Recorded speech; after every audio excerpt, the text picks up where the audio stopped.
Cyril Ramaphosa says that the struggle for the emancipation of women must continue. He was speaking during the Women's Day celebration held in Paarl in the Western Cape.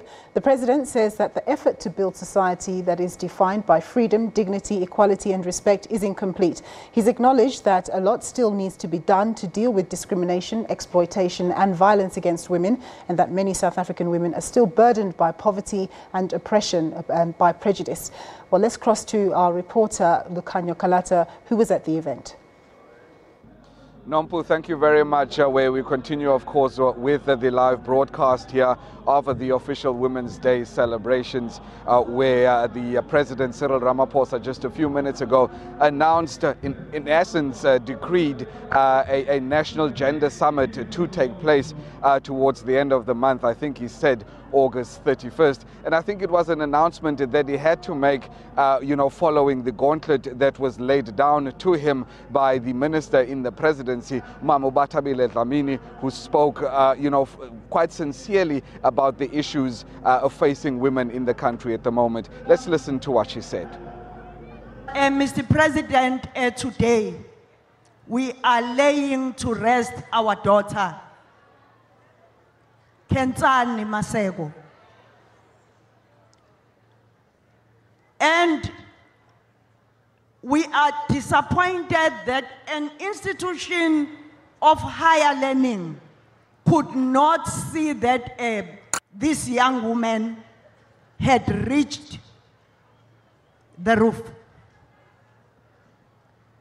And therefore we call on all institutions of higher learning to come up with transitional policy that must protect women in institutions of higher learning.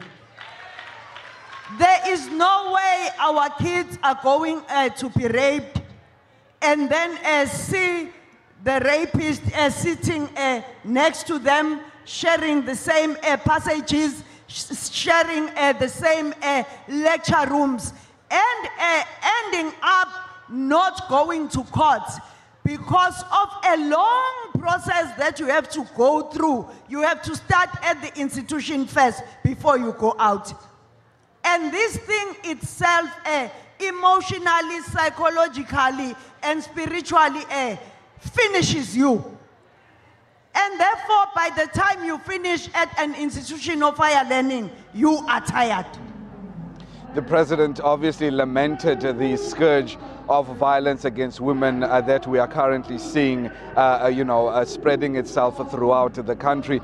And he did ask the audience that had gathered here today to stand up and observe a moment of silence, a moment in which he said that men, particularly in South Africa, that we should hang our heads in shame.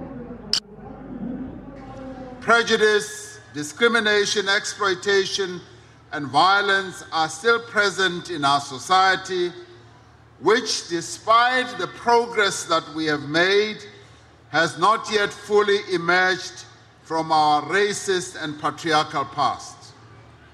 Many South African women are still burdened by poverty and oppressed by cultural practices, social convention, and prejudice. The face of poverty and suffering in our country is still worn by the women of South Africa. Many are not able to have access to educational and economic opportunities. They are neglected in the provision of government services and are overlooked by the business community. Patriarchy remains a defining feature of our society. We men must get it into our heads that we do not own women, nor do we own their bodies, and that we should never seek to dominate them. Well, just before the president had taken to the podium, obviously, to deliver his keynote address here in Paarl, Mbekweni, there was a small protest, if I could call it that, from women from around these areas in the Western Cape who were particularly upset and who wanted to raise their voices around the issue of the plight of women on farms and how they are treated. We then had the opportunity to speak to them, and this is what they said.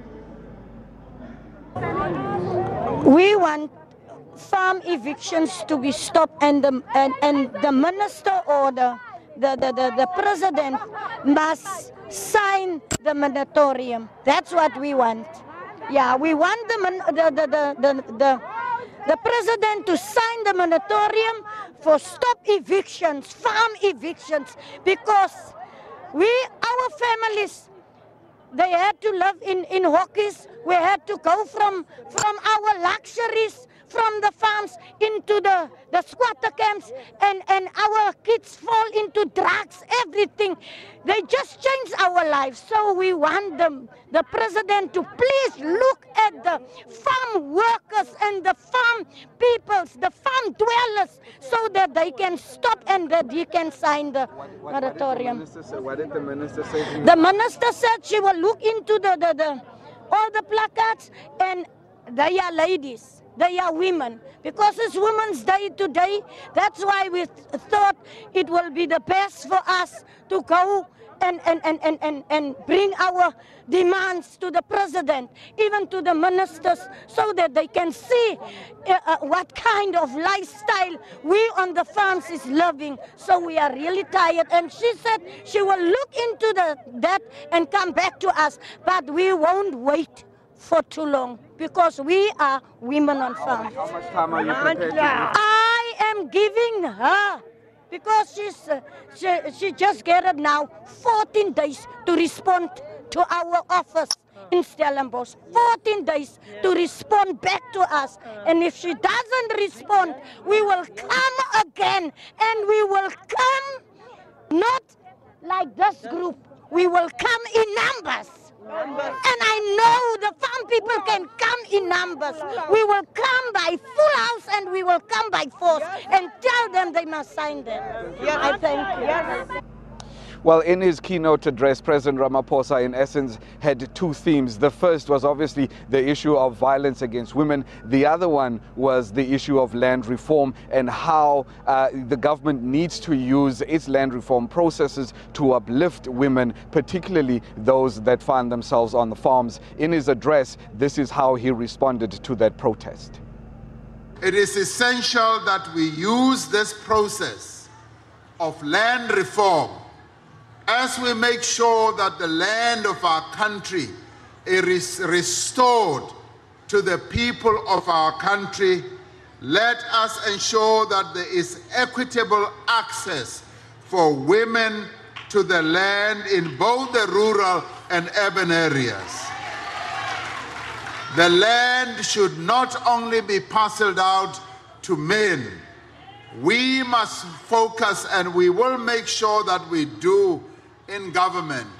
We want the land reform process to be a mechanism through which we economically empower the women of our country for agriculture, for housing, as well as for enabling them to get into business processes.